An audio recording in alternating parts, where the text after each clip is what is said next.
Assalamualaikum, apa khabar semua? Jadi hari ini kita nak cerita tentang satu topik yang agak merisaukan jugalah, iaitu the new normal ataupun normal baru selepas COVID-19 ni. Jadi kita tengok dalam beberapa hari ini pihak kerajaan sedang cuba mengangkat sekatan-sekatan pergerakan untuk membolehkan ekonomi kita mula bergerak semula lah. Jadi dalam keadaan ini memang kita mengucapkan terima kasih kerana kerajaan cuba untuk mencari satu penyelesaian, tetapi ramai juga yang masih lagi risau sama ada dengan mengurangkan sekatan-sekatan ini adakah COVID-19 akan kembali. Jadi kita berharap yang terbaik, kita doakan yang terbaik, kita berharap keadaan akan menjadi lebih baiklah dari segi ekonomi dan tidak ada menampakkan peningkatan yang serius tentang COVID-19 ini. Jadi sebenarnya pihak kerajaan belum lagi memulakan strategi untuk keluar daripada tahap PKP ini. Apa yang mereka lakukan sekarang ialah sekadar memberi kelonggaran untuk melihat trend tentang penjangkitan, apa yang akan berlaku sekiranya ekonomi dimulakan semula. Kita dengar sini apa yang Ketua Pengarah Kesihatan Dato' Nur Hisham Abdullah kata. Ya, sebagaimana saya katakan tadi, kita masih belum lagi masuk ke fasa exit strategi. Apa yang kita laksanakan hanya satu kelonggaran, iaitu kita memulakan sektor ekonomi kita, yang mana kawalan sepadan masih diperketatkan dan juga tindakan-tindakan lain mengikut strategi exit strategi WHO telah kita amalkan, tetapi kita belum lagi masuk ke fasa exit strategi. Jadi kita tengok dalam 2-3 hari ini pun nampaknya angka jangkitan baru kekal di bawah 100, kita lebih kurang 60, 50, 60, ada satu hari itu 80 lebih. Tapi kiranya bawah pada 100, dan yang penting lagi angka-angka ni sudah pun dijangka lah. Maksudnya bila yang peningkatan tu berlaku di kawasan-kawasan di mana ada pekerja asing yang memang dijangka akan menghasilkan peningkatan, jadi di situ berlaku peningkatan. So itu antara perkara-perkara yang sedang berlaku. Jadi nampaknya keadaan COVID-19 masih lagi terkawal dan ada negeri-negeri yang sudah pun mula membuka perniagaan dengan lebih banyak lagi lah. Jadi kita tengok di sini walaupun keadaan sudah semula mungkin sudah mula jadi lebih baik, tapi sebenarnya secara realitinya kita tengok bahawa kadar pengangguran di Malaysia sekarang berada pada tahap yang tertinggi dalam tempoh satu dekad yang terakhir ni. Jadi sekarang ni ada lebih kurang 600,000 rakyat Malaysia yang tidak bekerja. Dan ini menurut Jabatan Statistik yang kita tengok berita daripada CNA ni, angka ni 3.9%. Sebelum ni lebih kurang 3.6% lah. Jadi angka tu mula meningkat daripada 521,000 orang penganggur kepada 610,500 orang. 610,500 orang penganggur di Malaysia sekarang. Jadi keadaan ini memang satu yang merisaukan. Walaupun kita kira 3.9% tu masih lagi satu kadar yang rendah, tetapi sebelum ni kita baru 3.3%, jadi peningkatan yang agak banyak, 0.6% dalam tempoh yang dekat. Ataupun kalau kita tengok dari segi angkanya, lebih kurang 90,000 orang kehilangan kerja dalam tempoh sebulan daripada mula MCO sampai kita tengok ni tarikh ni ialah pada 8 Mei. Jadi ini satu keadaan yang merisaukan lah.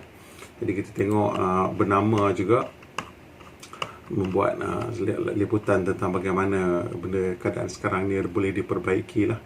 Dan dalam ini juga mengatakan bahawa keadaan pengangguran sedang meningkat.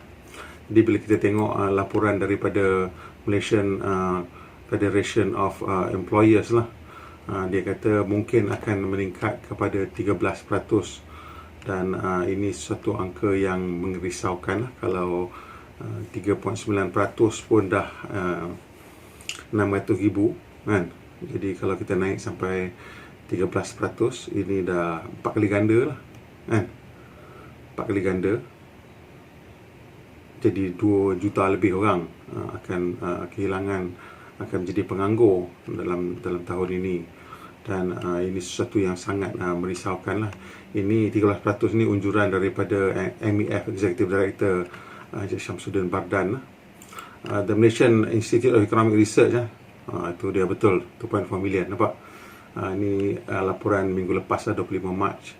Dan ini berdasarkan kepada unjuran mereka bahawa GDP akan mengecil sebanyak 2.9%. Gross domestic product atau basically the amount of the productivity that we generate lah untuk tahun ini akan mengecil sebanyak 2.9%. Jadi apa maksudnya tu? 2.9% tu bermakna household income, ini mengikut kiraan MIR, akan mengecil sebanyak 12% secara purata. Jadi kalau kita gaji sekarang 4,000 akan turun 12%, akan kurang sebanyak RM480. Satu angka yang agak besar juga, dah tentu lepas bayar kereta. Jadi RM480 ni maksudnya ada shortage of that much lah, 12% daripada kita punya annual income atau monthly income kita.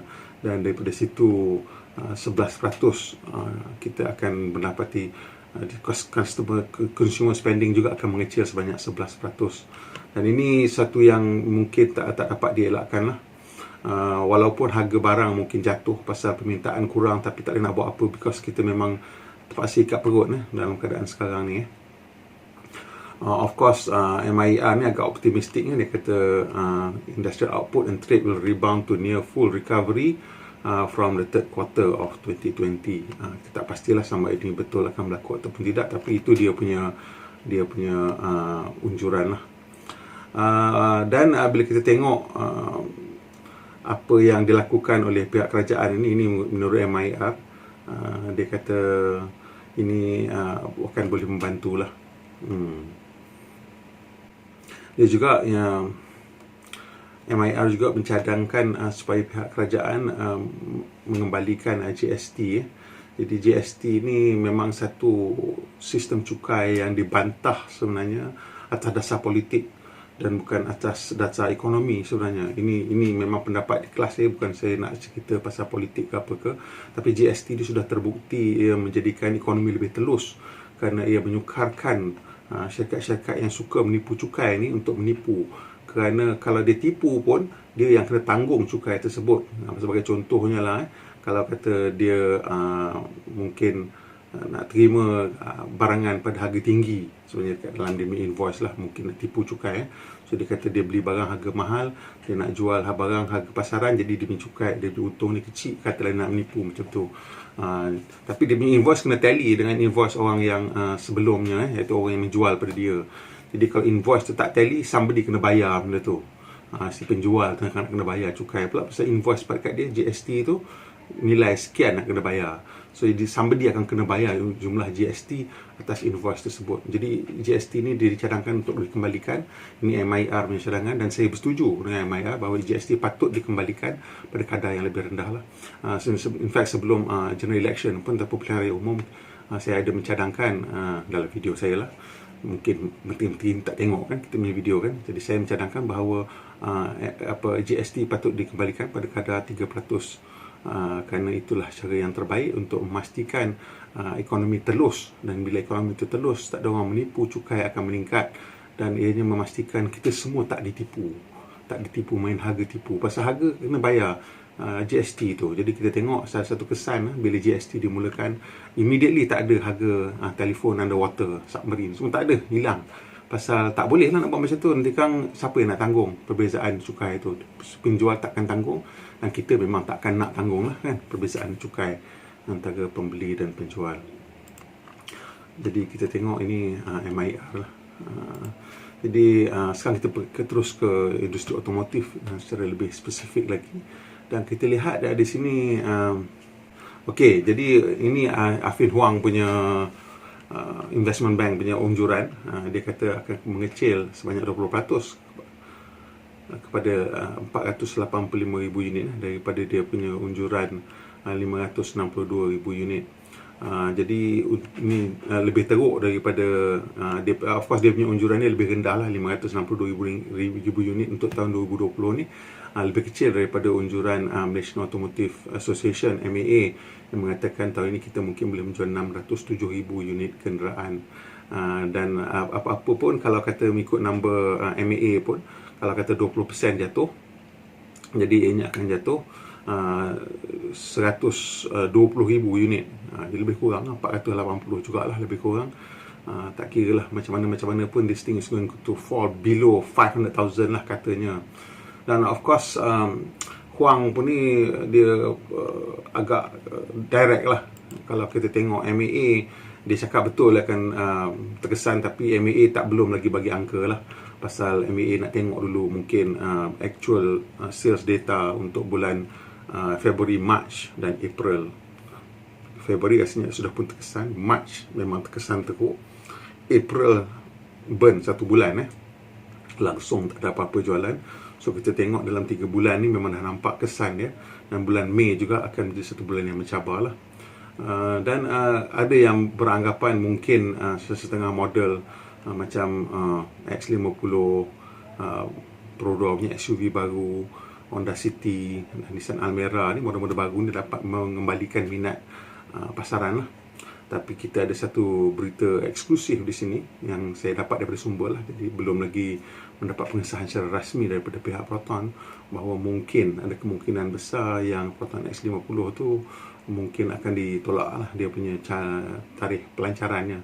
Jadi kalau ikut asal tu mungkin akan dilancarkan pada pertengahan tahun ini ataupun second half of the year. Tapi kali ini mungkin Proton X50 akan dilancarkan tahun depan. So ini akan lagi mengakibatkan pasaran itu tidak dapat nak rebound balik lah kalau X50 tak dapat kembali. Tapi dalam keadaan sekarang mungkin setengah syarikat berfikiran dia tak ada pilihan dan terpaksa lah menahan ataupun menangguhkan pelancaran tersebut. Sebenarnya kita pun tak tahu sama ada model-model lain akan dilancarkan tidak, sama ada produk akan meneruskan dengan dia punya SUV tahun ini. Tapi rasanya mereka akan meneruskan lah, pasal kita punya cerita-cerita tu katanya dekat kilang ni orang dah prepare, dah jalan nampak macam mana. So kena buat lah. Macam Honda pun the Honda City 1.0 dengan Nissan Almera Turbo ni pun kita tak ada dengar berita sama ada ianya akan ditangguhkan ataupun tidak. Tapi pada saya lah, dalam keadaan macam ini sekarang ni, kalau kata produk tu sudah pun masuk dan sudah pun bersedia, lebih cepat keluar lagi bagus lah. Pasal itu akan menarik sekurang-kurangnya ada minat baru untuk pembeli datang mencari barang-barang ataupun kereta baru ni. Tapi dalam keadaan sekarang ni kita tak dapat nak elakkan bahawa mungkin macam yang dikatakan oleh MIR tadi, bahawa kita mungkin akan kehilangan kerja dan mungkin by the end of the year total 2.4 million mungkin tak ada pekerjaan. Jadi dalam keadaan itu kita paling risau sekali ialah apabila pekerja dibuang tanpa mendapat pampasan yang sebaiknya ataupun yang mengikut undang-undang. Ini memang sangat merisaukan pasal kalau dah tak boleh nak buat apa, nak terpaksa nak kecilkan jumlah pekerja, itu kita terpaksa terimalah nak buat macam mana kan. Tapi ada undang-undang di Malaysia ni yang menetapkan pampasan-pampasan, tahap pampasan yang perlu diberikan, dan kita sangat-sangat berharap pihak kerajaan akan mengambil serius perkara ini moving forward. Pasal yalah, kerajaan dah buatkan satu paket stimulus dan bagi bantuan gaji lah macam-macam. Jadi kalau mereka-mereka yang dah ambil bantuan gaji tu, kita takut dia orang dah ambil duit tu, dia orang just tutup je syarikat, duit tu bayar hutang dia orang ke apa ke, and then still nak buang pekerja. Itu kita tak nak berlaku lah. Jadi kita harap kalau kata syarikat-syarikat perlu mengurangkan jumlah pekerja, ikutlah peraturan-peraturan undang-undang yang ada dalam negara ini mengenai pampasan. Anda pastikan anda tidak menganiaya sesiapa.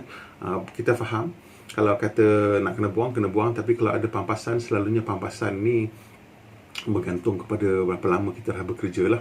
Dan selalunya mereka akan buang yang lebih senior, yang bergaji lebih besar, kerana untuk mengurangkan jumlah bil gaji. Jadi kalau awak dah bekerja 20 tahun, mungkin dikira sebulan setiap tahun, macam itulah kadang-kadang dikira, ataupun 6 bulan, setengah bulan untuk setiap tahun. Jadi dapatlah sedikit wang untuk menampung perbelanjaan ataupun kos hidup untuk beberapa bulan sementara nak mencari pekerjaan baru. Sebab dalam keadaan sekarang ni, sekiranya pampasan itu tidak diberikan secara adil, memang agak sukar untuk kita mencari kerja baru. Dan bukan semua orang boleh berniaga. Kita tak boleh nak kata berniaga lah dah dapat. Kadang-kadang kalau orang tu tak erti ataupun tak pandai, tak cakap berniaga, duit pampasan tu lagi cepat habis kalau dicuba untuk berniaga, lebih baik dia duduk diam-diam di rumah, kurangkan perbelanjaan dan cari kerja baru. Just some people are just not adapt at business, even small businesses. Jangan terkejut jual nasi lemak pun boleh habis duit banyak kalau tak jaga betul-betul buka kedai runcit apa lagi. Pasal cash flow management ni satu benda yang bukan semua orang ada skill tu, jadi kita kena ingatlah macam tu. Dan apapun kita harap bahawa kalau anda masih lagi ada pekerjaan, berjimat-jimatlah. Saya pun memang sangat berusaha untuk berjimat-jimat sekarang untuk memastikan apa wang simpanan yang kita ada terdapat bertahan sepanjang yang boleh, selama mana yang boleh. Jadi kalau kita sekarang masih lagi ada pekerjaan dan kita bukan kerja kerajaan ataupun syarikat-syarikat yang besar, betul-betul multinational yang memang kukuh, kalau kita multinational yang kukuh sekalipun kena berjaga-jaga, pasal kita tengok industri minyak yang nampak begitu gah pun dah mula membuang orang, apalagi industri-industri lain. Di industri otomotif kita ni memang nampak gah, tapi industri otomotif kita ni adalah satu industri di mana marginnya sangat kecil berbanding dengan pelaburan yang perlu dilakukan untuk menghasilkan satu-satu produk. Jadi industri otomotif ini akan cepat terkesan dengan apa-apa pergerakan ekonomi. Dan dalam keadaan sekarang kita lihat syarikat-syarikat otomotif ni because terutamanya yang mempunyai kilang, dia mempunyai staff yang ramai. Jadi staff yang ramai ni dia macam mana pun nak kena bayar gaji, jadi dia punya overhead dia banyak. So kalau dia tak jaga-jaga, dah tak dapat nak restore balik cash flow, dia akan terpaksa buang orang. Jadi ini kita lihat mungkin akan berlaku, dan kita berharap sekiranya akan berlaku perkara-perkara tersebut, mereka-mereka yang terpaksa mengalami kesukaran tersebut akan diberi pampasan yang elok dan sesuai dengan keadaan yang ada sekarang. Apapun kalau kita masih lagi mempunyai pekerjaan, saya cakap tolong berjimat cermat, dan kalau ada cara untuk menambahkan pendapatan, fikirkanlah cara tersebut, ataupun cara untuk mengurangkan perbelanjaan, sama ada nak kena berkebun untuk tanam sayur ke. Mungkin nampak macam petty, tapi sebenarnya food garden kat rumah tu adalah satu benda yang sangat boleh membantu untuk mengurangkan perbelanjaan kita. Jadi kalau kita boleh, kita buatlah. Terutamanya kalau kita duduk di kawasan kampung dan mungkin boleh beli ayam ke apa ke, kita buat. Apa salahnya, bukan ada rugi apa. Berbakti pada tanah tak pernah rugi. Kalau kita tak dapat makan, orang lain dapat makan, tetap ada dia punya kesan dan kebaikannya. Jadi itulah sebagai penutupnya, saya nak mengingatkanlah kita semua agar lebih berhati-hati dengan perbelanjaan kita dan berjimat cermat, dan bersedia sekiranya ada apa-apa yang berlaku yang negatif, yang kita terpaksa menanggungnya, dan kita ada wang simpanan yang bercukup untuk bertahan 6 bulan ke setahun ke lah. Kalau tidak, kalau kita ikut apa yang didapati di media, katanya 4 bulan je orang Malaysia ni boleh bertahan. Itu satu angka yang agak merisaukan lah. Saya pun lebih kurang tu je boleh bertahan pun. Tapi yang ada banyak duit sikit mungkin boleh bertahan setahun, 2 tahun kan. Itu untuk mereka sedap lah. Untuk orang macam kita ni, kita kena berjaga-jaga. Okay? Jadi apapun, kita jaga kita tolong sama-sama kita. Kalau boleh beli daripada penjual tempatan, kurangkan membeli daripada syarikat pasaraya besar. Bukan apa, betul lah kita nak tolong juga pasaraya besar tu, pasal kawan-kawan kita pun kerja kat situ. Tapi syarikat-syarikat kecil ni dia lagi cepat nak sukar lah, dan cash flow dah akan lebih cepat kering kan. So kita tolonglah apa-apa yang boleh, kedai runcit dekat rumah kan, tolong belikan barang kat situ. Pasar, pergi pasar, beli kat pasar. Kalau ayam tu boleh beli kat pasar, ikan boleh beli kat pasar, beli kat pasar, tak payah beli kat supermarket lah, kalau boleh lah. Kita kena jaga, kita kena tolong sama-sama kita, dan macam itulah caranya kita akan move forward. Mungkin lepas kita akan buat satu lagi video tentang apa yang mungkin akan berlaku, cara yang nak meningkatkan ataupun mengurangkan sekatan pergerakan ini dalam masa yang terdekat ini. Okey, agak panjang lebar juga dan agak suram sikit video kali ini, tapi tak apa.